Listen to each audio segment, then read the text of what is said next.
স্বাগতম দ্য 100 2026-এর আরেকটি দারুণ ম্যাচে মুখোমুখি হয়েছিল ম্যানচেস্টার সুপার জায়ান্ট এবং সানরাইজ লিডস।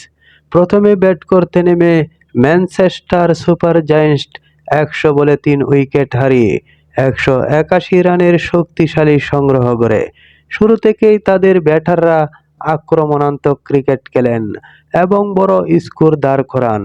শেষের দিকেও দ্রুত রান তুলে প্রতিপক্ষের সামনে 182 রানের কঠিন লক্ষ্য ছুড়ে দেন তারা।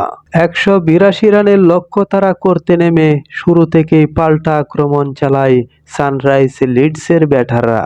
পাওয়ার প্লে থেকে রান তোলার গতি ধরে রেখে তারা ম্যানচেস্টার বোলারদের কোনো সুযোগ দেয়নি। নিয়মিত বাউন্ডারি ও দারুণ রানের গতিতে ম্যাচের নিয়ন্ত্রণ নিজেদের হাতে নেয় লিডস। শেষ পর্যন্ত মাত্র 2 উইকেট হারিয়ে 186 রান তুলে 8 উইকেটের দাপটে জয় নিশ্চিত করে সানরাইজ লিডস। বড় লক্ষ্য তাড়া করে এমন স্বাচ্ছন্দ্যের জয় তাদের আত্মবিশ্বাস আরও বাড়িয়ে দেবে। এই জয়ে দ্য 100-এর পয়েন্ট টেবিলেও গুরুত্বপূর্ণ 2 পয়েন্ট যোগ করল সানরাইজ লিডস। অন্যদিকে 181 রান করেও হতাশা নিয়ে মাঠ ছাড়তে হলো ম্যানচেস্টার সুপার জায়ান্টকে। এমন আরও নির্ভর ক্রিকেট আপডেট পেতে আমাদের সঙ্গে থাকুন। ধন্যবাদ।